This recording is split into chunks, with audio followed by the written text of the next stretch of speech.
Hello, YouTube. This is Bub's Comics coming at you. We are having the No Faces comic chat with us today. Well, first of all, today we are the marvelous Milestone men. You're welcome, YouTube community. And we have with us, as always, Metarog. Say hi. Hi, Metarog. Hi, guys. I knew he'd have something to say. And DS Comics. Say hello. Welcome back. What's up, everyone? And with us, we have Klaus. He is from Geeky GMT. Say hello, Klaus. Hi, everybody. How are you doing? We're doing great. And let's see. In the chat already, we've got Reggie who's been wanting some hold music. We don't have any hold music. We need to get some. I don't know how that works. Maybe I could probably start the video. I don't know. I'll figure it out. Well, I suggested, Bub, that you use that Lone Ranger music you had for that one video, and you could just play that in the beginning until we're set up. I love that Lone Ranger music. Yeah, that'd be good hold music, too, while people are waiting. I've used part of that as a wake-up alarm on my phone. My wife, she has a real hard time getting up in the mornings, as do I most mornings. But between the two of us, I'm doing a little bit better, right? So what I do is I have to change up the alarm because every now and then we have the same alarm. We get, like immune to it. It'll go off and nobody moves. So there for a while, every day I was changing it. One day it was a rooster. Next day it was a cow mooing. And then I had like a duck quacking and a pig squealing. Each day of the week I changed it to something else. And then the one time I did the William Tell Overture, and that really what got us up. It worked out pretty good. We got Splash Spades Comics. What time zone? 6 o'clock. It's Central Time, 6 o'clock Central Time, 7 o'clock Eastern. JPL Flash, who's rubbing his eyes because it's got to be midnight for him, right? He's saying hello. And Klaus, what time is it over? You're in Sweden, right? It's 1 o'clock in the morning. Oh my goodness! Wow. But, about this time of the year, I'm quite used to it because this. I like American football, and you got Sunday night football, Monday night, and Thursday night, and they're all like in the middle of the night here, so I have to get up at that time anyway. So you're staying up for Monday night football? Not today, no, not today. That's a fan Sweden, there. Klaus? Sorry, you're in Sweden? Yeah. All right. Well, you just throw in a snooze. And you'll be able to get through the show there. No, that's not my kind of thing. Okay. I used to use the Swedish snooze. I used to buy it online and have it special ordered the good stuff from Sweden. I really liked it, but I gave it up years ago. It is very popular here. What is it? Just about every guy you see uses it. So is that the same as snuff or? No, it's little pouches of tobacco. And it's like over here, everybody smokes cigarettes, but over there they use snus. But the legit, genuine Swedish snus, it has all different sort of like flavors. They're in really like high grade material for pouches. Like over here, they have those ones in those Camel tins. They're like aluminum tins by Camel, but it's like paper, and it's like a ground up, looks like a broken up cigarette inside a piece of paper. It's terrible. Over there, it's a really soft, nice pouch of paper with tobacco in it, and it's got different flavors. Really good stuff if you're into tobacco. It's better than smoking, and it's a lot of good flavors. That is not endorsed by the FDA nor BUB'S Comics at large. I'll say that now. The things you learn on these live chats is amazing. The variety of information is off the pale. Well, if we have any listeners that are interested in trying that, I recommend the Gotha board. That's the best. I tell you, I did vapor sales for a while, like vapor, where people vape and stuff. I did that for a while, and I did on a research board and all kinds of fun stuff for a tobacco company. Did that for not too long. Ended up that my research and my work led to high instance or availability for the company to sustain higher regulation. Like we had kind of stumbled upon a magic formula of sorts, and then the company got sold and everybody lost their job. my excellence often caused detriment to others. That was depressing. Yeah. Yeah, it was quite something. It was an interesting time. So, all right, let's see what else we got going on. Let's get into, let's see, JPL, looks like we've got a steady 11 people here. Hey, Go-To Geeks. Which one of the Go-To Geeks do we have? Lawrence? Do we know which geek we've got tonight? Okay, let's see. We've got probably Lawrence, yeah. Let's talk about some reprints. So the reason that I bring this up is because I have, when you're digging through comic bins for those gems, those keys, right? I often come across reprints that I see as, look at it and I think, oh man, usually if it's a second print, it makes me even more angry. Like the Superman Rebirth, I came across just today, the second print, which is worth like, I don't know, $2. And they had it for sale for $1. So obviously not a player there. But the the first edition goes for like 15 to $20. So that's what I was hoping for. So when I found one, I was like, oh man, that's it. And I was like, wait a minute, this color's off. And that's all it is, a different color band. So, not really going into second prints as much as reprints. So, of course, reprints would be any kind of collected works or not necessarily a trade, although that's part of it, I suppose. But just the ones that are like the Marvel Milestone editions, things of that nature. How collectible is that for you in your collections? And do you bother with those? On this one, I'd like to start off with DS Comics, because I know that in the past he's mentioned that he's obviously a big slabber. So I would assume that if you're slabbing a lot of your key comics, then you'd want another way to be able to go through the actual events in the comics. So DS, what do you do? What's your approach towards reprints? Do they have any place in your collection? Do you collect them at all? Have you in the past?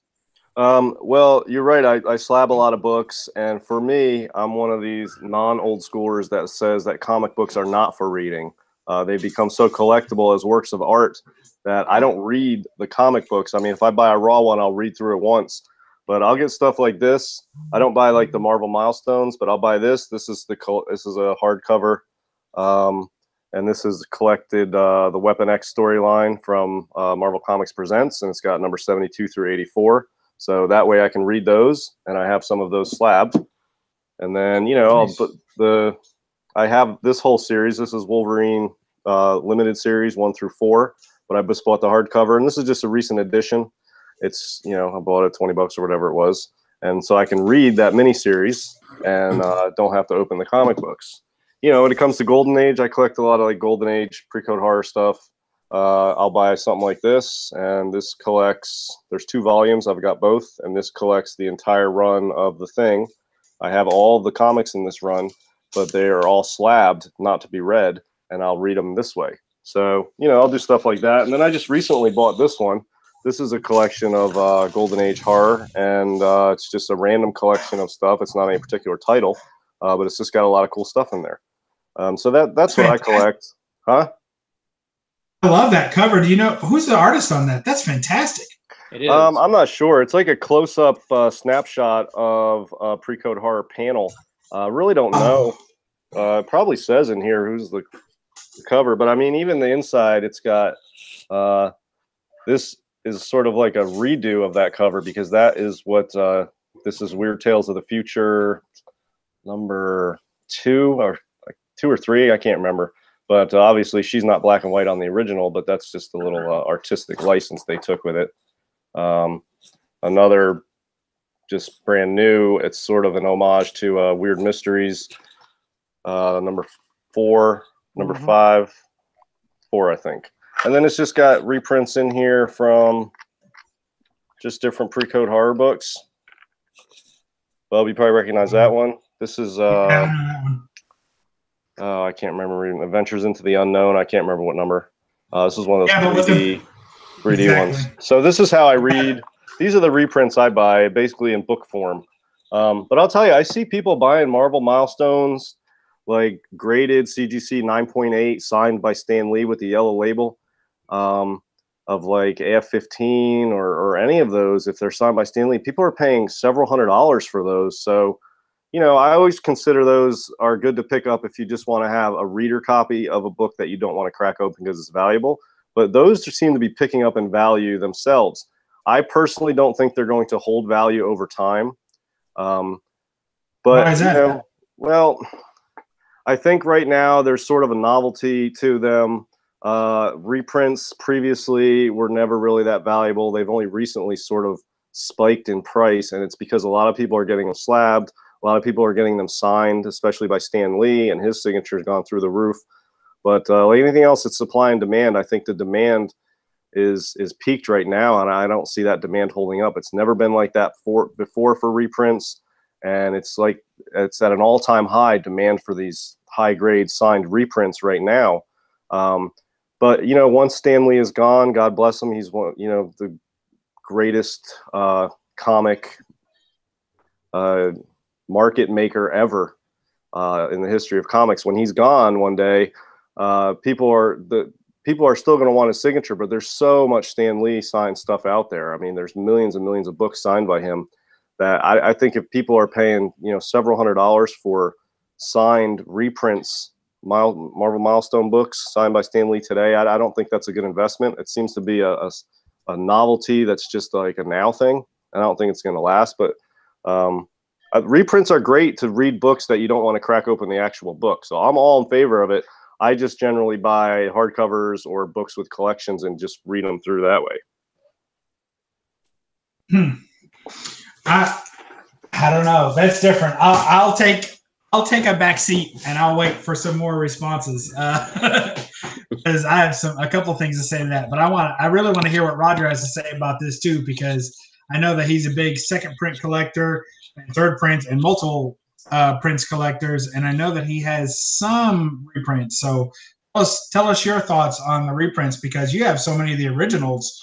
I don't know why you don't slab too much, so I don't know why you would hold on to reprints. So what do you got? Well, let me preface by saying I generally agree with DS there, but you have to understand that eventually, like what you said, the well's drying up on a lot of those. Like, for example, Marvel Milestone, Fantastic Four #1, you know, those are some are at this point are, you know, disintegrating because they're not well taken care of, and they were in collections for who knows how long and what environment. So it's sort of like the next best thing, you know, the Marvel Milestone or even the Marvel's Greatest Comics reprints, Marvel superheroes, things like that. So I don't think it's going to go down like precipitously, but I think that it's never going to be collectible to the point of, you know, being sought out by a general market. But as the years go on and there are less of those copies to be distributed out, those older copies, people are going to be looking for the reprints because that's the only thing that's going to be around.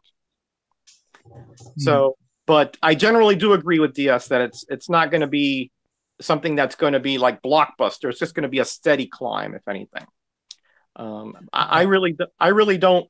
But a signed copy though, that will hold its value because, you know, once Stan Lee is gone, there's going to be no more signatures. You're right. There's a bunch of them out there. Stan Lee has signed umpteens amount of things, but people will still want that signature no matter how many there are. Yeah, that's true. And they're not all equal as far as quality goes. You know, the last 10 years or so, and placement, you know, he's notoriously bad for, you know, bad placement. So, yeah, as far as Stan Lee signatures, they'll always be collectible. Don't get me wrong. But I think right now people are here that he has health problems. They know like he's skipping certain events. He's not able to do what he used to. And they're feeling like he's not going to be here much longer. And there's a rush to go out there. Yeah, and it's like the fear of missing out on a Stan Lee signature. Everybody's going out for him now.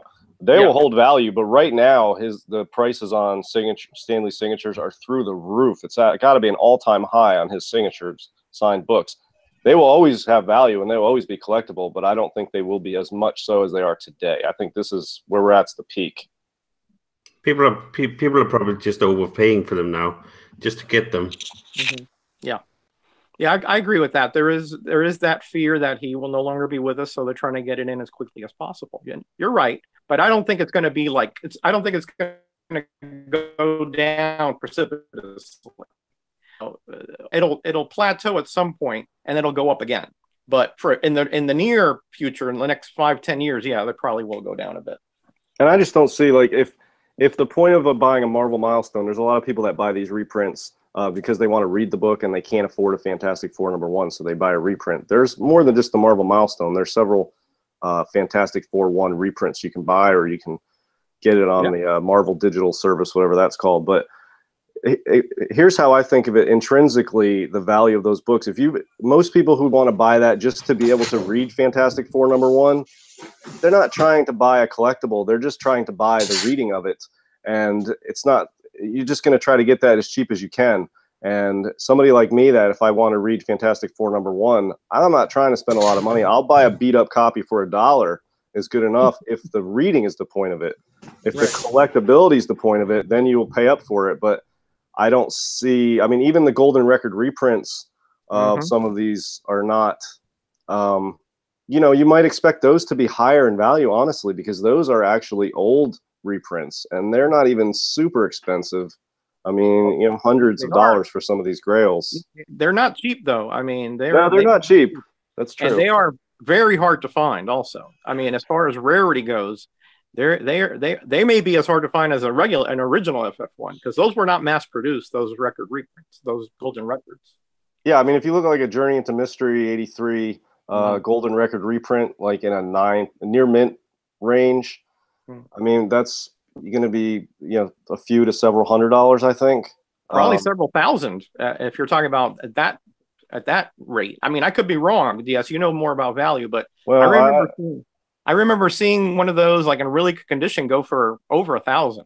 Okay, yeah, they might go for over $1,000. Those have a collectability as being a very early reprint. Maybe the first reprint. I'm not sure about that, but it may be. Yeah, I don't know. I think they'll have some value, but I just don't see them having the value they have. I think people are paying more for them today than they will. I mean, I don't see these books holding value. I'm sorry, I didn't mean to jump in and steal, you know, monopolize this conversation. But no, it's okay. I was just saying that I'm not the best person to ask about the reprint thing, because the reprints that I have, or the second prints, or I have them because they are in different format. Not a reprint that you would buy in an LCS. For example, what I have up here is a reprint that you could only get in Pizza Hut back in the 70s here, right?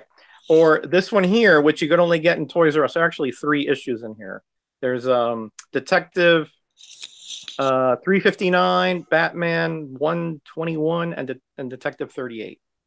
And you can only get these. They're actually bagged in there in Toys R Us, right?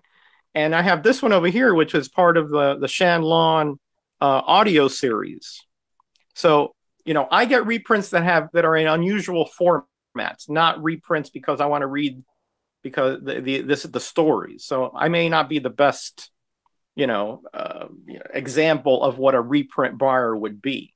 But I do like the reprints that are in formats that are unusual or ones that wouldn't go through your LCS on a regular basis. And I do have a lot of those because I have all the JCPenney reprints. They are second printings technically. And I have the most of the 90s Marvel second and third prints, except that darn Hulk 377 third print. But, that's another story. So look for that. Every time I go looking, I look for that for you, Roger. Every time. Thanks, buddy. I do. And as long as I find 2 of them, one of them's yours. Hey, listen, I can't. I do the same thing, so I'm not gonna butcher that one. Nothing wrong with that. What about you, Klaus? How's the selection up there and over there? When it comes to reprints, like I noticed that a lot of the collectors that I see show haul videos from overseas, relative to us, of course, they collect a lot of trades and a lot of collected works, like volumized editions. So how does that factor into your collecting? Yeah, I mean, it's because the approach over here it has to be different in some way for as to how you guys do it. Because I mean, for me, the reprints or reprints or even second prints are quite important, because there's no way that I'm going to get a decent price, even let's say Black Panther #1 or some of the smaller books maybe. There's no way I'm going to get a decent price #1 of that one. I would have to probably go and get a reprint or get a second, or what would you call them, like a collected edition to get that comic book. Because I mean, the way it is over here, I can say that you can't just go into a shop and you'll see it on the shelf. I mean, you have to get it off eBay, and get it off eBay, you would have to pay the extremely high shipping price from the US to get it over here. So they're not going to be cheap. That's why for me, I tend to pick up a lot of these true believers. As you can see, I got the Carol Danvers on there. I tend to pick up quite a lot of them, and I haven't really gotten into trades. I used to have some trades, but I got rid of them when I moved back one time. And but basically, yeah, the reprints, and the same thing goes with the newer comics for second prints. I mean, sometimes you have to go for a second print, because the way my comic shop works, I can give you an example, is this new Batwang thing that's very important, with Batman's penis being shown in one comic book. I missed that this one was coming out, because I was looking forward to getting the Batman Damned, the new Black Label. And because my comic shop noticed that this one is significant to some people, or very important to some people, they upped the price. So they said, oh, if you want to buy it off the shelf, it's going to be $50.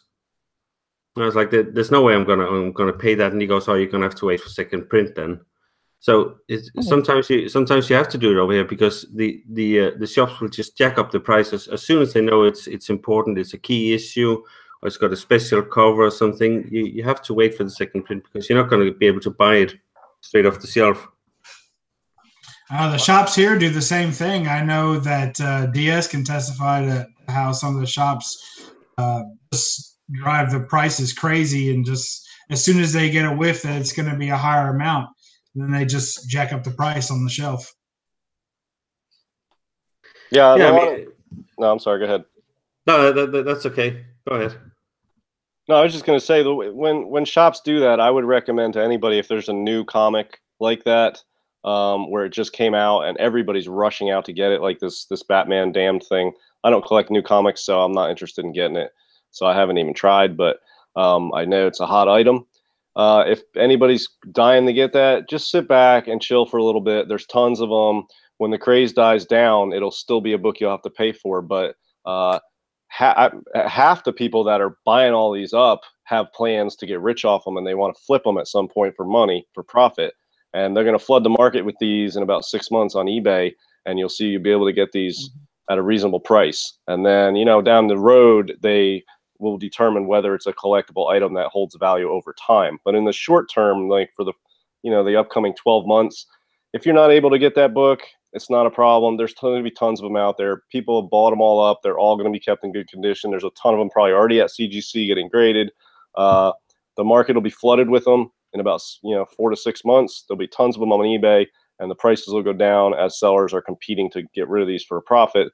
And yeah, so anybody who hasn't picked up something like that right now, this week or whatever it came out, just sit back and wait for a little bit. You'll get a reasonable priced one. Yeah, I mean, that's what I was thinking. I'm not stressing about it, because I mean, I read somewhere that the print run for this one, Batman Damned, is 115,000, and they've sold out in no time. And there's going to be loads out there, as you say, people who've bought up like tens of copies and just sitting on them, hoping to make money off them. And at some point, everybody who wanted one has got one, and then they're going to go down in price, obviously. So yeah, I'm not stressing about it. But it's just the way that it works over here. You have to be like either subscribe to get it straight away, otherwise you can just forget about it. They'll jack up the price straight away. It's the same thing with even a small thing like young gun covers. they'll jack up the price to like $25-$30 just because they know they're popular. Wow. This is a dangerous kind of gambling that people are doing, because in the 90s I remember them doing something similar, and it almost broke the comic book market. The speculators buying up tons of stuff and trying to mark it up to the point where, you know, most people couldn't afford it. And then what happened is that they were stuck with all these copies, and everybody was like, well, then I'm just getting out. So you didn't have a market because they priced themselves out of the market. That's a Superman is a good example of that. So I hope we're not repeating history here. Yeah, me too. When I'm collecting, you know, I don't know, speculating books. I don't really get into any speculation really. And the way I have a very simple, you know, rationale behind that. You know, I buy books that I know what they're worth if I try to sell them today, literally today. You know, if I'm holding this book, I know what I can get for it today, and then I'll buy 3 of that book so I can get 3 times as much. But that's it. I don't do any. Those are never modern books. I don't fool with any of the modern books because everybody has that book for sale today. And now you're in a price war or bidding war. Or, you know, who's going to set the price? How long do you wait? There's going to be just as many losers as there are winners. So to me, my general rule of thumb is that if you're speculating on a book, then you might as well go out and literally buy 5 copies of every single book in the catalog. If you did that, you'd be broke. Yeah. So real fast. And you would never get as much money from those 5 comic books that were big that year. You'll never get as much money back from those books selling those as you would have lost on all the books that didn't do anything.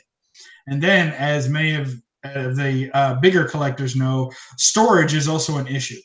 So how long are you going to hold on 50 books of the same book because you think that the price is going to keep going up in value before eventually you sell it? And you're going to have to store all that crap too. So for me, it's very simple. If it's a modern book and it's a speculated book to be big someday, it's either big today and you can flip it today, or you can't. So, you know, or you shouldn't. You're just buying all these books. And, you know, what's funny to me is the difference between what DC and Marvel did. So Marvel, they did, you know, we'll go to the Red Goblin on that, right? So Marvel sat there and they teased that this Red Goblin was going to come out. And they sold a crap ton of what are now useless books, right? So what was is it 798? That's the first appearance of Red Goblin? I do believe. And so people were buying books like from 796, 797. They didn't know when the Red Goblin was going to appear. So they were buying these books in huge bulk. You couldn't get any of the Spider-Man books at an LCS. They were just getting scooped up. People were buying them 10, 15 at a time. And then character wasn't premiered, or what's the cameo versus the first full appearance. And I think he had like 2 cameos. It was all just a mess. So Marvel, you know, basically, in my opinion, it was a big cash grab. And now the only time that I see a 798 shown is with an AOK or a prize winning, because there's so many out there got bought up. People are like, well, I got 10 of these and they're no longer costing $80 on eBay, so I guess I'll just give them away, you know? And you know, oh, won't someone be happy to get this same book that everybody already has? So I think that when I look at that, that's one way Marvel did it. So Marvel took all the money, and pretty much to me, anyone who speculated in that Red Goblin stuff, unless you flipped it that same first week, you probably didn't make much money, or won't make much money in the future. I'm not a big guy to speculate on villains anyway, because if you go by TV or movies, villains usually only get one chance in a franchise. They come out for one episode, they get defeated, or they come out for one movie and they get defeated. So other than, I guess, Thanos, sorry for the spoiler, everybody, for now, most villains only get one chance in a movie and then they get knocked out, or they get somehow transferred into a hero. So, you know, I don't speculate on villains anyway. So I was never going to jump on the Red Goblin because of that reason alone. But in this case, you have DC did something very interesting. It was a surprise. You know, this book, when people are doing their pre-orders 3 months out, this book was nowhere on the radar. You know, people were just excited because the art should have been good and the concept was good to do a Black Label Batman book. And there's been pretty rough Batman books in the past too. You know, you can't go with violence and cussing. That's been done 100 times over in Batman books. So they had to go with a little extra shock value. And, you know, and then the whole BS of recalling it, to me, that's an even more genius move by DC, because they're like, oh, wait, all right, yeah, it might be a big print run, but we're never going to make another one. Okay.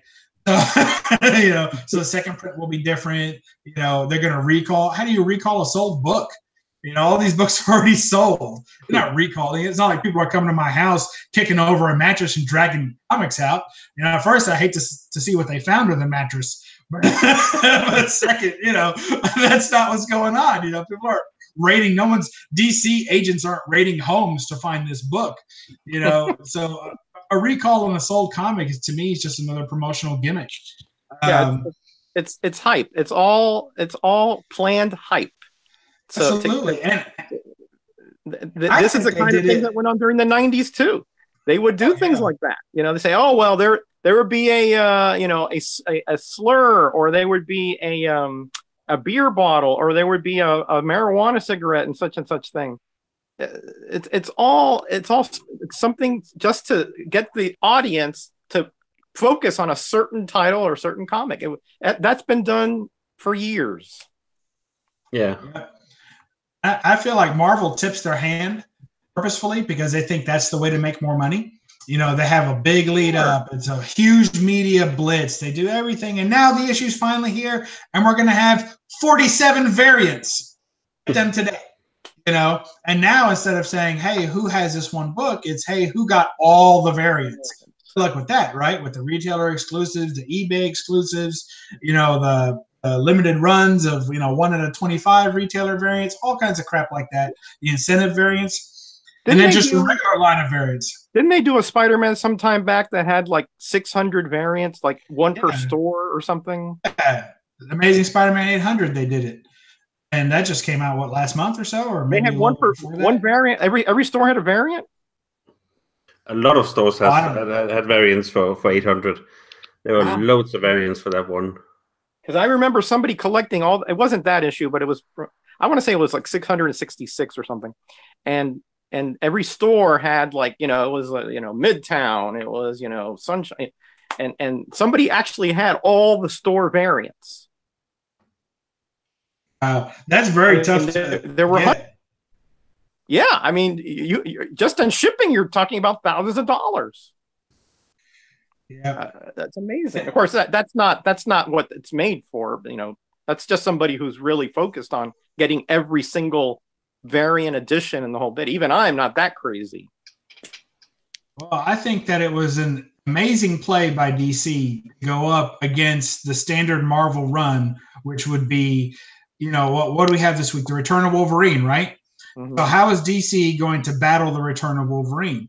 Well, the Return of Wolverine went for 47 variants, and, you know, a hype train that's been rolling for, I don't know, 4 months, you know, with all the other Wolverine books. So they just keep milking the same idea over and over and over again until the final sale date. And then they got one-upped by Batman's one-up. It was absolutely ridiculous. You know, he swooped in there. He took all the shine and the amazing, you know, whatever, what should have been Wolverine's day was taken by Batman. So, and it's still rolling. So anyway, I think it's amazing. So when something like that hits a reprint and it's not going to be the same comic, is that reprint, you talk about a reprint that will be worthless. Mm-hmm. You know, that second print, the second print of that book is worthless. The reprints of that book are worthless. The trades of that book, worthless. Because all their eggs are in the one basket and it's already been cashed in on in one day. DC won't see another dime than they already saw this past Wednesday. That's it. They're done. Yeah, so that's a total all eggs in one basket kind of cash grab. Yeah. Wild, isn't it? Yeah. Oh, by the way, C. Wooder did say that it was Spider-Man 666 that had a variant for every comic book store. What, did you pay him a $2 bill or something to say that? No, man, I didn't. I didn't know. Listen, Me bribe somebody? I can't. I don't have 2 nickels to rub together right now. So I mean, I don't trust me. He wouldn't do that for me. That's because you already gave him the C. Woodard. He's holding your nickels. Man. Oh man! I tell you, something else about these collectibles, these reprints. To me, when you look at, like, here's a reprint example, right, of one of the most recent reprints that came out that everybody seemed to be snagging up. It's just a beautiful cover, and it's, to speak to, I think Roger was saying, some of them are deteriorating. That cover right there, you're not going to find a Fantastic Four one that represents the art as clear and as beautiful as that cover does. Yeah, that's perfect. Yeah, that's perfect. Yeah. So even if you're a cover hunter, you're not going to get one that looks that pretty, not affordably. Yeah, I don't know what the highest graded FF1 is, but I mean the original, but the paper quality back then wasn't even as good as it is even in the 80s. So I can't imagine that there'd be anything anywhere near a near mint. Yeah. I like the True Believers because they have different trade dress than the originals. So I guess like a little side goal of mine someday would be to have all the True Believers line. Yeah, that'd be cool. Only $1 a piece. And then also have the original comic to match it. So every book that Marvel considers to be a Milestone book, along with every of the original Milestones. So that's like a little side project for me that is not going very well so far. That's a tough one. That's a tough, man. Amazing Fantasy 15, FF1, ASM1. Come on, man. That's gonna be rough. Yeah, I'll tell you, when it comes to the Marvel Milestones, I don't currently own any of those, but what's on my watch list, or I usually pick these things up when I get like Christmas money or birthday money or like eBay bucks, where it's not a ton of money, and I'll go buy something I wouldn't normally buy, and I'll usually buy hardcovers or reprints or something like that. What I'm going to plan on buying is they have the Marvel Milestones in a hardcover collection where you can buy like, X-Men 1 through 10 in a hardcover book form, or, Spider-Man all the way through, or, any number of these, these grails they did Marvel Milestones for. I think they have hardcover books for all those too. And I think those are cool because they're hardcover, they hold up, they have several issues in them, and you get to read the original comic books that are too expensive to own for most people at this point. So I mean, it's why do you want to buy it, and what value does it hold for you? I think people that are buying up 9.8 slabbed Marvel Milestones with Stanley's signatures on it for value or to flip them, I don't know that that's where the value is for those things, but there's definitely a market for them because you get a comic book with the cover of the Grail on it for a book you can't afford. It's got the actual story you can read when you can't afford the book. So they're definitely cool items, and they have their place, but people need to consider, why are you buying it? Why does it have value for you? And if you're doing it for the right reasons, then it's an excellent addition to your collection. But I see a lot of people trying to buy things for value, to flip for profit, and they're picking items that I don't think intrinsically have that sort of character to them. And a lot of these reprints fall into that category. I mean, even the Hulk 377 third print, the only reason that has value is because it's super rare. Well, for me, if I found one of those, I'd flip it as fast as I could for a profit because it doesn't have the value for me. I mean, there's nothing intrinsically valuable about it other than there just aren't any. And if people who are collecting rarities, there's value because they're looking for things in their collection that there's only a few of this, this is rare. And that's cool to get something if you're trying to collect novelties and rarities and things like that. Roger, you have a lot of that stuff. It's really cool. I generally want, for my collection, I try to find things that are have different characteristics. But, that Hulk 377, I never hear anybody talk about the story or what it's about or anything, just that it's super rare and it's the third print and there's hardly any of them out there and it sells for a ton of money. So, I mean, it's why do you want these things and what value does it have for you? And if you do it for the right reasons, then it's great to add these to your collection. Yeah, if you want the story, just buy the first print. That's the cheapest version. You can get that for a couple bucks. Right, and nobody wants the first print. Nobody wants the first version. Yeah, like you said, everybody wants the third because that was a very weird reprint, though, too. Also, because it came out many years after the first print, and nobody seems to know why. I mean, I'm not sure why they did it either. I mean, they did a second print that probably could not have sold that well. It's not even a key issue. I don't know why they did reprinting. It's really one of those really weird mysteries that I've been trying to delve into, and nobody's been able to give me a rational explanation why. I want to say 6 or 7 years later, they reprint that issue when there was already a second print. Yeah, I'm not sure, but I'll tell you, I think, from my perspective, I don't, the third print doesn't hold any value for me.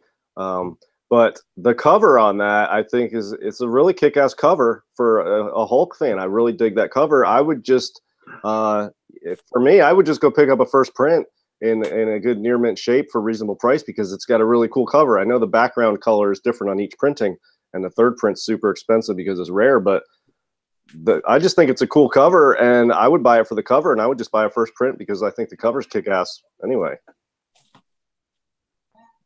That's cool. I agree. When it comes to the reprints, when you're, if you just love it, if you just love the cover art, then that's probably one of the best reasons to get it. You know, if it's just something different and unique, you know, most of those second printings and third printings do have something different about the cover, more than just like a number 2 in the barcode or something like that. I mean, there's something unique about them. And if you're something of a completist, as I tend to be, you kind of want those in your collection anyway. You know, it's the same reason why people buy variants to me. If you're the type of person who will buy a variant, even if the variant is ugly, like there's some people who's like, you know, I got to have every copy of this book, even if it's ugly. Even if it's not an artist I like or care for, I'm going to buy it anyway. Well, if you're that guy, then surely you're going to get a reprint as well, because you just got to have every version of that book. I don't know. There you go, DS. Yeah, I mean, if the reason you're buying books is because you're a completist and it gives you pleasure to have complete runs, complete variant sets, then that's awesome. I still fight the tendency to buy something that I really don't like that much, but other people really love it, and I get caught up in that. I'm like, well, they all love it. Let me get it. And then I think, you know, I don't really love it, so maybe I shouldn't get it. And then, so there's things I pass on that other people, most people really love, especially like pre-code horror. There's some books that I'll never own because I'm not willing to pay what they're going for, because people consider these to be like, you know, pre-code horror grails. And to me, it's like, I'm not, it doesn't do anything for me. And so it's tough to fight the crowd mentality when everybody wants something. It's tough to not also want it just because everybody else does. I think there's a crowd mentality, a mob mentality that goes along with that. You got to really fight that and just pick up things you want for whatever your reasons are. It's tough to do, though. Yeah, don't be a lemming. Don't be a lemming in comic collecting, because that's a road that you don't want to go down. It's an expensive road. That mob you're talking about is actually named the YouTube comic community. And, we're all happy to be part of it. Yeah, but we have such variety. A lot of people are not key collectors. You know, like there's Charlton 66. You know, Rayman. They just have fun with their collections, and that to me is actually more attractive than, you know, all these. I have a bunch of keys, but that's not really what I show, because that's not really what, you know, what I really like. You know, I like the unusual stuff. It's the same thing I keep saying. I mean, I don't collect for getting valuable issues or keys or anything. I collect to read my comic books, yeah. I mean, it's just because, I mean, as I said, I have to adjust my collecting to the way the market is priced over here, and there's no way I can go out and get any of these like greater issues. So I collect for reading my comic books, not to like have something lying around that I'm never going to read, that I'm just going to look at.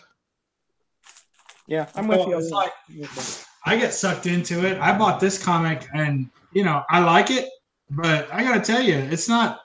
It belongs in someone else's collection.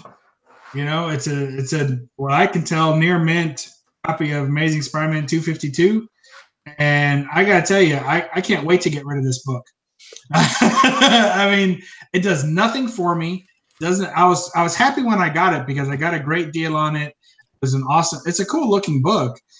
Cover swipe, of course. You know, it's a great looking book, but for me, just doesn't. I have so many books that are almost worth nothing by, you know, in a value sense, that I enjoy looking at more than this book.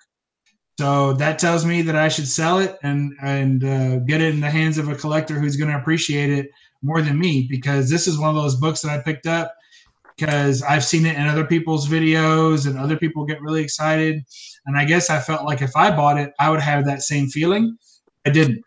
And other books that I've collected that no one else seems to care anything about, I'm like giddy to own it. So this is somebody else's collection. I got the Swedish reprint up here. If you look at mine. Let me see. Let me see. Oh, I remember when you got look at that. Awesome. Oh yeah, that's cool. I like that. That is neat. I've never seen that before. Spindle. That's like two issues in one. It's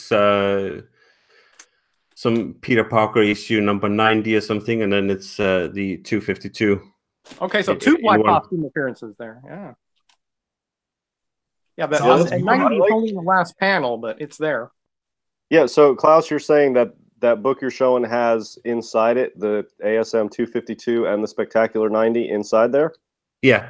Oh, that's really cool. Yeah. I like some of these other countries have these reprints that have multiple issues inside them, and they're pretty cool. There's a couple Spawn ones that are like that from Germany. Yeah, it's cool when they do it. I actually like those. I picked up a Finnish version of ASM 129 just because. Yeah, I remember you showing that one. Yeah, the black and white. It's like black and white sketch cover. Yeah, it's pretty normal over here. I mean, all the Swedish comic books I have has like 2 or 3 issues in. So now is that one that you're that one you're showing there now? Did that come out at the same time? Like, is that from was it 84 or so? Let's have a look. This no, I don't think so. Let me have a look when it came out here. I don't think it came out there. I know a lot of the German reprints, they tend to come out later, 10 years or more later. So I like the reprints, or I should say I like the printings or the overseas printings of a book, as long as it's in the same time period as the original came out, within, reason, a month or two, I don't care. But if it's like 3 years away or 10 years away, like the German ones tend to be, and that's when I'm not as excited about it from a collecting standpoint. This one is from 86. Yeah, that's close enough. I'm pretty sure 252 is 84. So that's pretty close. Yeah, May of 84. Yeah, Bub, so do you have another copy of that ASM 252, or that's the only copy you have and you're just not really that into it, so you're going to sell it? Do you already have a copy of that? No, I don't have a copy of this. It's the only copy I have. I bought it off, it was a wall book at a convention. Yeah. And it was the prettiest copy of it that I had ever seen in person. And it has a couple of little things to it, but it's definitely in the 9.2, 9.4 and up range, and with a pressing probably a 9.6. So maybe even a 9.8. I don't know. But it's just absolutely beautiful. And it's kind of thing where I saw it on the wall and I was like, I was already buying so many books from the guy that I was able to bundle this one down and kind of slip it in with the group. And I waited till he was packing up for the show, and I kind of slipped it in there. And I said, okay, here's my offer for everything in this stack plus that book on the wall. And we were able to make a deal. So, in relative value, I paid very little for this book compared to what it's worth, I know. And so, but I was happy to have it because of that, because I get excited to make a great deal. Then after that, I got it home and I looked at it and I was like, eh. And that's just kind of how I've been ever since. And I love the black costume. It's one of my favorite costumes in all of superheroes. But I love my Secret Wars number 8, and now I've got it signed by Mike Zeck. And that, to me, is a definitive black costume cover. So I'm done. I don't need another one. I'm with you there, Bub. I'm with you there. Yeah, I know it's not in publication the first appearance, but it's in continuity. It is, and it's the origin also in a sense. So to me, I just prefer the cover too. That's a swipe of Amazing Fantasy 15. I prefer the cover, the original cover of Secret Wars 8. So yeah, I mean, if you've got books, and I've recently gone through my collection and sold off some stuff that I realized that I just like it at this point because other people value it a lot. But for me personally, it doesn't have a lot of actual value. And I've got money tied up in books that I could use that money to buy stuff that I actually really like. And so I sold off some bigger books recently to put towards some stuff that I really, really like. And yeah, it's sort of liberating when you get to the point where you have like a major key or something, even like, you know, that's that ASM 252, and everybody loves it and it's got a lot of value and it's a super hot book. And you just sort of come to terms with the fact that you're not in love with it. Once you take that step to sell off something like that and you get that money and then you buy something that you really, really like, it's sort of liberating, and it sort of frees you up from being caught in that mentality that I need to have what everybody else thinks is awesome. And then, you know, I bought, you know, what I'm showing here on the left, this is a pulp. You know, that's not worth anything really, but that cover is awesome. And I'd rather have that than a ton of superhero books out there that are worth hundreds and hundreds of dollars. This is just so awesome to look at compared to, you know, some of the other superhero books I've sold off recently. So yeah, I mean, collect what you like, you can't go wrong. I've been staring at that cover ever since you posted on Instagram. I just keep looking at it over and over again. And the thing that gets me about that cover, I don't know if you're able to show a closer up of the lady's face, but I can tell you that that's not fear. She has no fear in her eyes. She has no fear in her face. That is pure like anger and annoyance. Like I've seen that look. You know? I know that look. I'm not sure. I haven't read this. By that creature. Yeah, I think the robot maybe is protecting her. I'm not sure. Or maybe she's controlling it. I haven't read the stories inside. I just got this. That looks so much like a pulp there, DS. Yeah, it is a pulp. Oh, it is a pulp. Yeah, it is a pulp. That's what I'm saying. It doesn't have a lot of value, but some of these old pulps have really cool artwork on the covers and, you know, decent artists. Delay, those colors are just some well-known guys. Amazingly sharp for a pulp. Yeah, I think it's in really nice shape, and the colors pop, and it reminds me of like a Schoenberg or a Lou Fine robot cover from the 40s. This is a 1950 book. It's really not worth anything. I just think the cover is really awesome, and I like looking at this more than a lot of superhero books I have that are worth, you know, hundreds of dollars. But yeah, you don't know who the artist is on that? No, it's not. He doesn't sign it. Whoever the artist was, he or she didn't sign it on the front, so I have to crack it open. I don't think that's Lou Fine. No, it's not Lou Fine. I mean, it just reminds me of a Lou Fine style robot cover, or Schoenberg, or a Lee Elias or something. Yeah. I'm not sure. Awesome. I know. I mean, that is awesome, DS. Honestly, that is about the best robot cover I've ever seen. Well, thanks. And I only have another robot cover I pulled out to show next to it is a Lee Elias robot cover.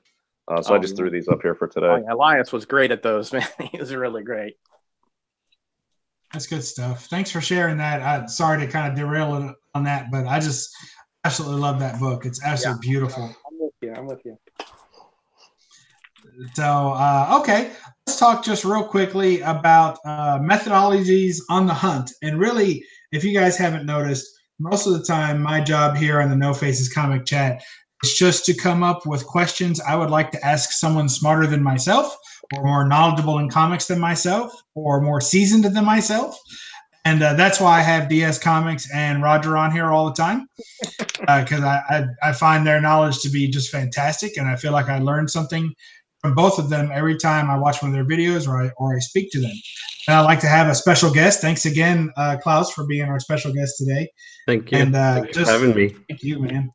I just absolutely love to have another perspective, you know, on this whole chat. And so one thing is I'm on the hunt. One of the reasons I'm looking to sell this book is because I'm on the hunt for Werewolf by Night 32 and Giant Size X-Men #1. So those are my two big boy books on my hit list. I'm trying to stay away from dollar bins or other type stuff, although I fell off the wagon just a little bit today. so you know, because honestly, I'm not going to find a Werewolf by Night 32 or a Giant Size X-Men in a dollar bin. It's just not going to happen. So, you know, I'm trying to save up for those and, you know, flip a few books, sell a few books out of the collection, build up cash towards that. So my methodology generally is to try not to spend on anything other than what I'm hunting after, and then also to build my comic budget organically by buying and flipping and selling books. You know, when I use the term flip, usually that to me is someone who is, you know, buying a hot book like the, you know, Batman Damned and then selling it tomorrow. To me, that's flipping really, because it's based more on speculation. For me, I'm more just buying and selling comics. So I'm buying low, selling high, and I'm doing that on comics that I know will fetch a particular price. So that's what I do to get towards my goal. And the problem is that when I'm hunting for books, I never stop looking for the book. So I'm always on eBay or wherever looking, you know, the various comic sites and auction sites, looking at these books. I feel like, oh, maybe I should buy it, even though it's twice what I had budgeted. I just feel like I should buy this book right now. So that's my hardest thing, is not buying the book when I see it for sale. If it's close to the price I want, even if I don't have the money for it yet, I want to go ahead and buy it. So let's go through some of your methodologies. I'm particularly interested in Klaus, of course, as well. So Klaus, what, and we'll call my handle for a minute too, Geeky GMT. That way people can remember your channel and go check you out. So what do you do when you have a big book or a specific book that you're targeting? How do you go about finding the book, you know, deciding what price you want to pay for it, and going from there? Well, as I said before, for me, it's all about the shipping prices, really, because I mean, as I said, there's no way I'm going to find the big book over here. There's no way I'm going to get it at a decent price. So I would have to get it overseas somewhere. And for me, when I look for something, I don't particularly have any big books, but I am always looking. I mean, and it's the same as you. I'm trying to save up for something, and I'm constantly looking and really want to buy it. Like, especially for me, it's New Mutants 98 I want, because I like Deadpool, obviously. And I want the Black Panther #1 because that's another one of my favorite characters. But for me, looking for them, it's all about the shipping prices, because I could probably get a decent deal, but then the shipping price would take it over that decent deal again. So I have to really weigh in that every time I look for something, that I don't go over the top with something just because of the shipping price. And that's the same thing with the Batman Damned. I mean, on the day it came out, I could probably have bought it overseas, but buying one book from me from the US will cost me $25 to $30 in shipping. Oof.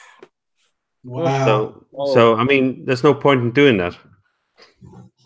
Yeah, that's a good way to the poorhouse right there. Exactly.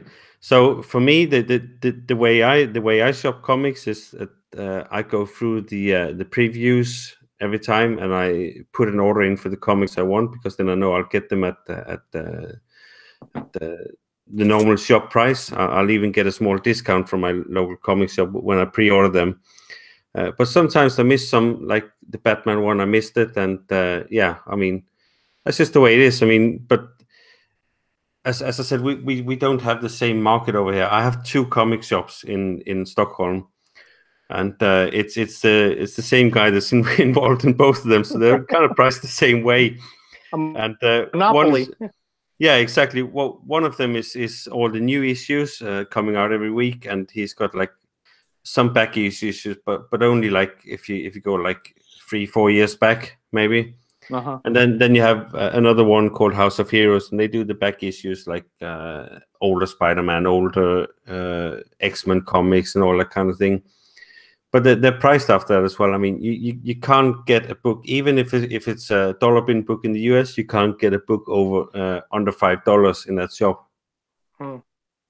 And yeah, I mean, that's why it's kind of hard collecting here. And I mean, for me, I was lucky. I mean, that's why I really like the Spider-Man that I have here as well. And there's no way I could get a 252 for a decent price shipped over here. So I opted for the Swedish version, and I got that for $1. Oh wow, that's nice. That's probably worth a lot more over here than it is over there. Probably, yeah. Because it's you don't see them. You just don't see that. No, exactly. So that's the way it is. I mean, I have to consider the shipping prices every time I want something a bit more special. I have to consider the shipping prices, because most of the times they'll take it over what I want to pay for it. Mm. Mm. That's rough. That's rough. That is rough. And those are, I mean, I'm glad Klaus is on here because, you know, for us, we wouldn't have that perspective because, you know, yeah, shipping can be a little bit, but rarely more than $10 for, you know, even 5 or 6 books. So, you know, we don't need it. DS and I have very different ways as I've come to realize from the way that we look at our budgeting. So, for instance, we've had conversation before about what do you call, you know, how do bags and boards figure into your budget? How does shipping figure into your budget? For me, you know, my comic addiction, if you will, has been my comic collection has been self-funding for the past 6 months. So I haven't spent a single dollar on any books in 6 months that I didn't already earn from buying and selling comics. When I say, and that includes all the signatures that I've collected.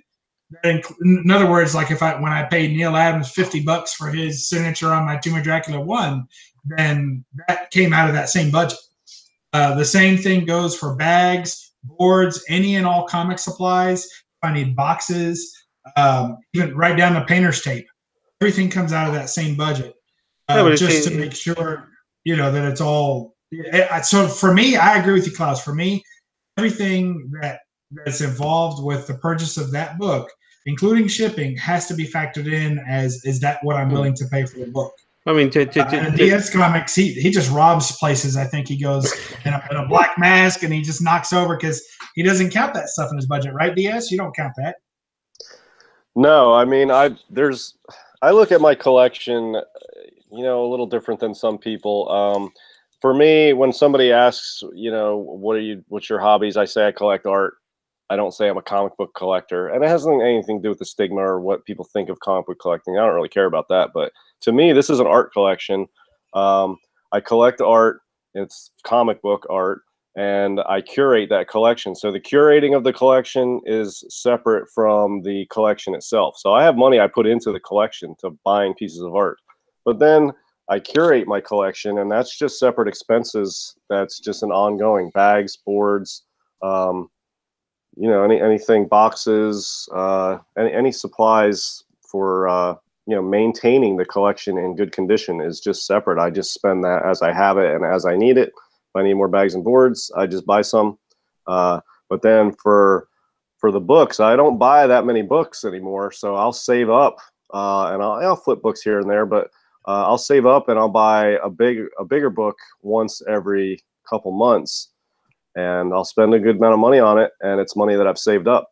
So I don't mind spending on it because I absolutely love this art form. So I don't mind spending money on it, and I'll pay up for a book. I don't care. But you know, bags and boards and stuff like that, that's just an ongoing expense. I just, you know, feel like it's just the cost of having a collection. You got to spend on bags, you got to spend on boards, boxes, you know, shipping to buy stuff. I try to count that in, but if you're buying a $500 book and it's $13 shipping, you know, it doesn't really matter. Minimus.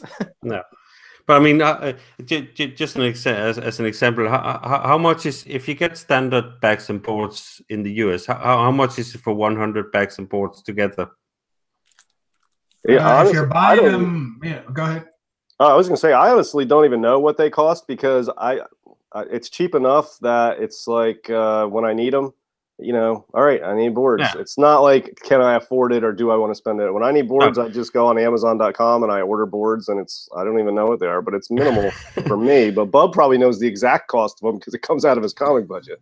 Yeah, it's 18 and a half cents. When it's pretty much, I mean, it is. That's what it is. I believe you. I know you. I knew you would know the exact cost of those. Yeah. For the boards that I buy and the bags that I buy, and I'm also counting a fraction of the painter's tape that I use to seal them on the back. So when I buy books to resell, to buy books and then sell the books, then I'm adding 18 and a half cents to the purchase price of that book, and in order to get my basis for what I'm going to then, you know, hopefully get a profit on after that. So that's subtracted. That's my cost into the book.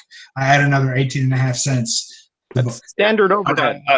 I don't know if you caught it, but because I think I dropped out a bit there. But I mean, as I said, standard bags and boards, 100 pieces over here is $60.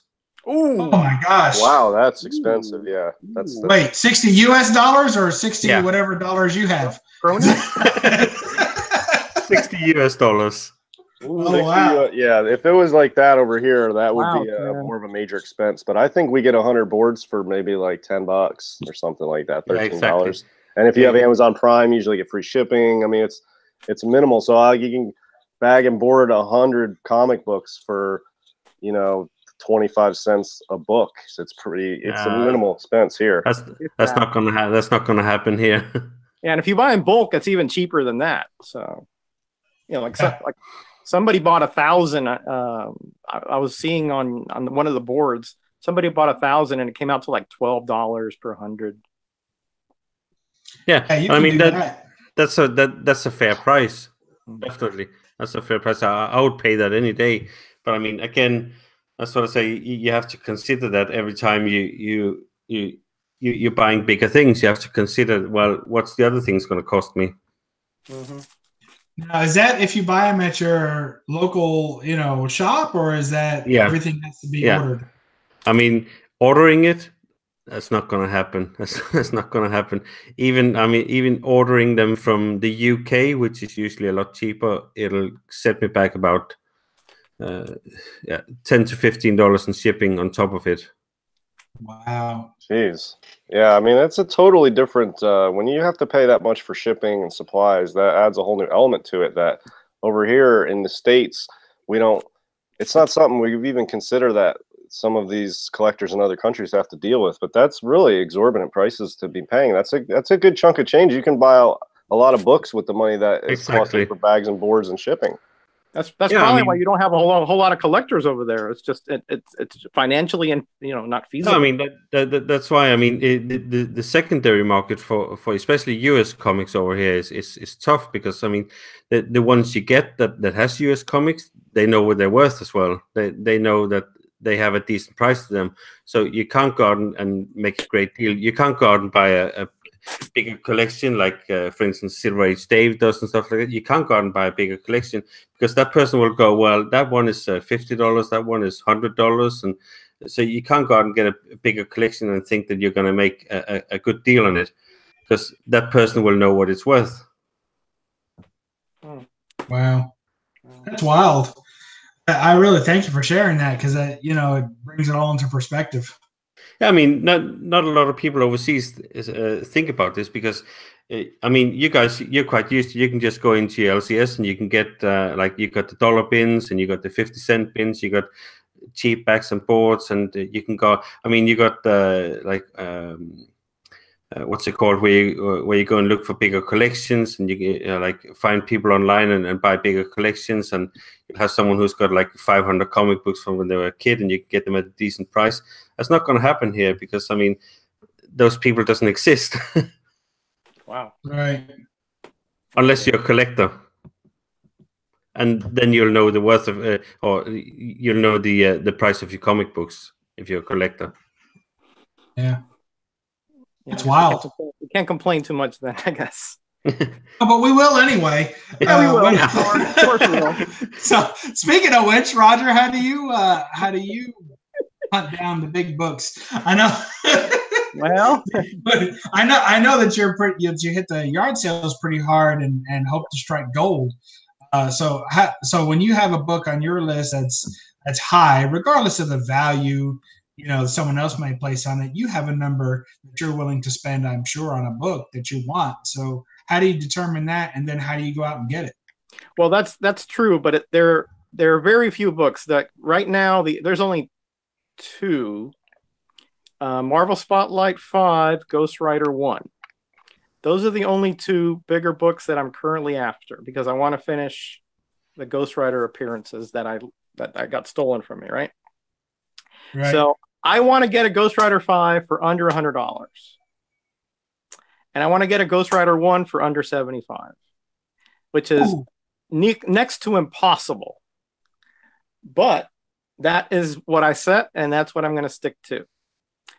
And now, most of the time, like, you know, me, I'm not much into the eBay thing.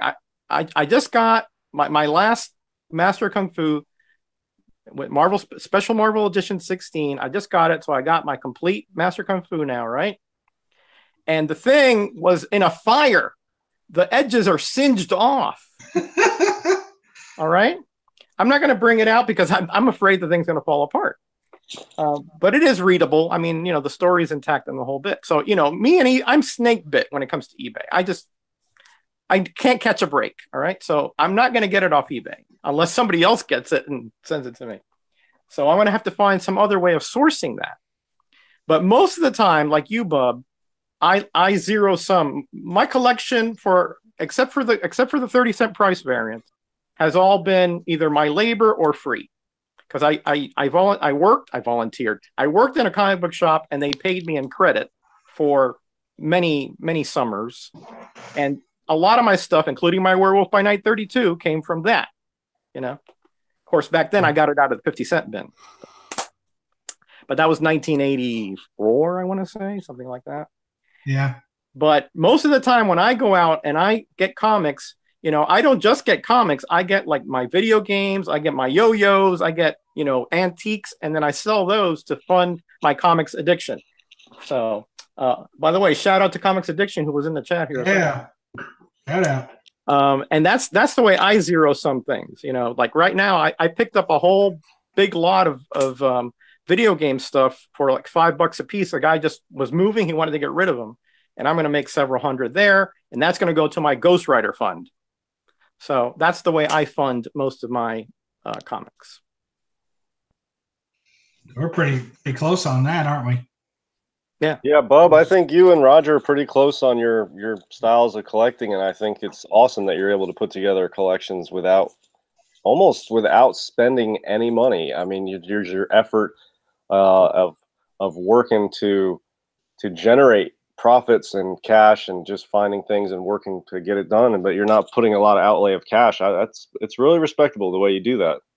It does take a lot of effort, let me tell you, DS, because I do spend a lot of my free time goes into looking through apps and looking through ads and going to, you know, houses that are, you know, sometimes 10, 15 miles away on right. The chance that I see a corner that looks like a comic.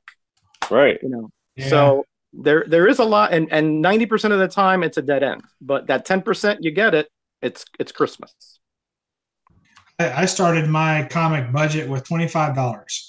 That was my first entry. I spent $25 on books that I was gonna. First time I had ever bought books that I intended solely to sell and not keep for myself in any way, not even read them. I just bought them to sell them. I started with $25, sold them for $50, and it just kept going. And that's just what, you know, I've been doing ever since. But what happens is, like, every now and then I'll have a swell. Like about a month ago, I had about $400 in my comic budget. And so I was ready to make a big purchase. And instead of I couldn't find the book that I wanted. I couldn't wait anymore. I had held off buying a book for myself for a while, and it was killing me. And finally I came across some books that I really also wanted. And I ended up, you know, $50-ing my budget away. You know, here's a $50 key I was looking for. Here's another minor key I was looking for. And I ended up shrinking my budget back down to almost nothing, and had to build it back up again. So it's great when you're disciplined at it and when you have the time to give it, but it doesn't always work because you always see more stuff you want to buy, and it takes a focus off the big book you want to buy. And the problem with that is that the big books tend to keep going up in value. The longer you're waiting to build your budget up, the longer it takes, you know, the higher it's actually moving. You're chasing a moving target. And every now and then I'm gaining on it, and every now and then it's putting distance between us. So that's one of the issues. Yeah, you have to get faster or richer in order to catch up to it. And that you're right. That's sort of a little cat and mouse game that we're playing when we do that. Well, but you know, just the nature of the beast. Very few of us collectors are rich enough to buy everything we like, because I would probably spend over $1 million a year if I was money was no object. I could easily find you know, $50,000 worth of comic books this week that I would want. So, you know, none of us have the money to buy what we want, but if you can, you know, be diligent, save up what you can, and target books you want and grades you can afford, you can put together a really great collection that's collectible, that you love, and you can collect runs and keys and everything. Over time, if you're patient and you save up and you target what you want and you be disciplined about it.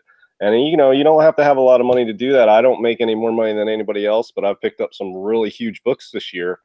And they're way outside my price range. I don't make that much money to be able to be buying these books, but I save up, I'll flip some books, and you get creative about it and disciplined approach. And you can put together really awesome collections with you know, less money than you think if you're really disciplined about it. So I know there's a lot of people out there see some of these books on these videos and they're like, man, I'll never be able to afford that. Well, I used to be one of those people that said that. And what I did is I slowed down from buying the smaller books and the books that came out every week. And I just started to focus on bigger and bigger books and buying less and less. And what I bought was more higher quality. And it was amazing to me when I was able to pick up like a Hulk 181 in a high grade. Amazing that I could even afford that, but I worked hard, I saved up, and you know, you can make it happen without a lot of money if you're creative about it. That's awesome. So how is your you got BulkCon this weekend, don't you? I do, yeah. I'm going to Baltimore on Saturday. And I've actually sold off quite a few superhero books. I'm at the point, I've put a lot of thought into this, that I'm just going to transition over to what my main love is, which is Golden Age, and mainly Golden Age horror. So I've sold some superhero books at really nice profits in the last couple months, so I've got a pretty good fund going. But yeah, I'm looking to pick up some really nice Golden Age books in Baltimore this weekend. So next Monday, we're going to see a whole bunch. Yeah, I haven't done a video in the last 2 weeks, so I really haven't had anything to show. I've had a lot going on anyway outside of comics, but I haven't really picked up anything. I haven't really had any ideas. I'm just focused on Baltimore. I've got a really nice budget for there. So, and I've sold off some books that, you know, I made a nice profit on. And once I got the money from those, it's making me feel like I'm going to start selling more of my superhero books and just transition over to Golden Age exclusively, because I don't have enough money to collect everything I like. So I think I'm just going to focus on what my main passion and love is in comic books, which is Golden Age stuff, is what I'm going to do. So. Good for you, buddy. As long as it's what you like, there's no wrong in that. None at all. Totally agree with you. Hey, and keep an eye out for the 30-cent variants if you're in Balto, because you know that's one of the test cities. Oh yeah, right. Yeah, I will do that, definitely. Mm-hmm. That's a good idea. Yeah, that's a good way of funding if you can find some of the westerns or horrors or war titles. Yeah, and I haven't been to a real con in like over 20 years, so I'm not really sure what to expect. But I've got a book that I'm targeting, which is Black Cat Mystery number 50. Ooh. Really rare, really expensive. Yeah. So if I go there and come back with the guy with his face half eaten off, right? Yeah, it's a black cover. With, actually, I think it's a robot. Didn't they say it's a robot or something? No, it's a guy. He's holding a thing of radium. And it's melting his face off. Yeah, I think somebody, maybe I'm thinking about the wrong cover, but somebody was saying that they couldn't publish it or something, and so they had said to whatever the authority was that no, that's not a guy, that's a robot, and that's how they got it by. Oh, I don't know. It was a Harvey publication, and they published. Yeah, Harvey.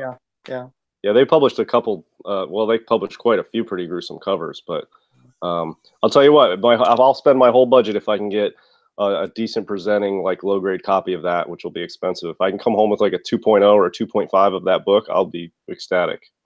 Yeah, man. If it's complete with, you know, if it's on the staples, complete, no chunks missing, go for it. Yeah, that's a hard book to find. It's expensive. And it's awesome. I've only ever seen one, and it was like maybe a 1.0. I mean, there was a chunk, the top right corner was missing, and the guy won. This was back in the 90s, and nobody even looked at it. It was so expensive. Wow. Well, that's cool. Well, thank you all for sharing all that. Hopefully it's been informative. I know it's informative to me. It's always informative to me. That's the best part about this chat, is that I really, you know, it's funny. I probably shouldn't share this, but there's a line, if you will, that I told my wife early on, while we were still dating. And I still tell her every now and then, or she's heard it so often she repeats it back to me. If she's thanking me for something or whatever, and I'll tell her, I say, hey, everything I do is for my own pleasure, and your pleasure is a side effect that I hope you enjoy. So, that's just kind of, which obviously is not true, really. I mean, but still, my point is there's no need for thanks, right? But when it comes to this chat, I really do. If no one watched it, if we had no one in the chat, I would still love to talk to you guys every week, just share comic stuff and learn from the two of you and also our guests as we have them on each week. And that's kind of what I always try to do. Someone on I think I can learn something from and let the conversation fly. I want to thank you guys for allowing me to host this and for just spewing out your knowledge. I feel sorry for Mrs. DS and Mrs. Metarog because I know that it's hard to turn the faucet off. So like once it gets flowing, they're probably dripping all over the house. But I do want to thank you, and I want to thank you as well, Klaus, for being a part of this tonight. Oh, you're welcome. And, yeah, it was awesome, Klaus. Awesome. As I've always said, I mean, this show is a good listen for me on the way to work on Tuesdays.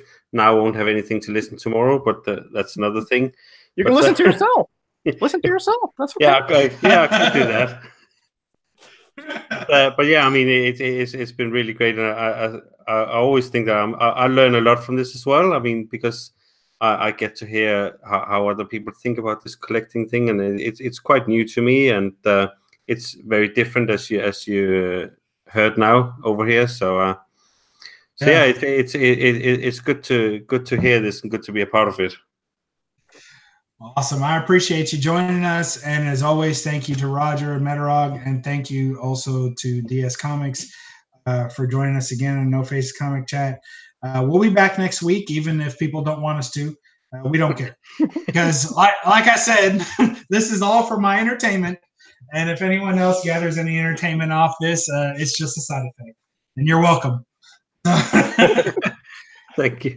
Well, I think we all get something out of it, Bub. I mean, I think DS has said it before. This is like the highlight of my Monday. So I look forward to it all day. Yeah, really great. I love this. I look forward to it each week. Klaus, I'm really glad you were here to join us, and Roger and Bub, it's another great show. Bub, I agree with you. I don't care if anybody listens or not. Yeah, we're here. We listen to each other. We'll just. But we do thank you. Yeah, we do thank you all though for joining in. The guys in the chat were awesome. We had Absolutely. So many good guys in there. I mean, Tat was in here for a while. C. Woodard, come on. This is all-star lineup here. Yeah. Bad Dad. Have you seen Bad Dad's collection? You're going to throw up. Oh, it's ridiculous. Okay, Yeah, I mean, it's ridiculous. Two AF-15s on the rack. Oh, my God. Yeah, it is ridiculous. All right, guys. Well, let's wrap it up, and then we will be back next week on the No Faces Comic Chat. For the third week in a row, I think DS Comics will neglect his homework in coming up with a team name. We'll just assume that's going to happen because he's going to be busy at BulkCon. I have to wait for it to come to me. Once a good name comes to me, I'll get it out there for you. Oh boy, he needs to be inspired. I need to be inspired. You need a muse? You need a muse? I'll send one down there for you. Awesome. Well, we'll wait on that with bated breath. Until then, I'll have a great week, and we'll see you again next week on the No Faces Comic Chat. Thank you all, and good night.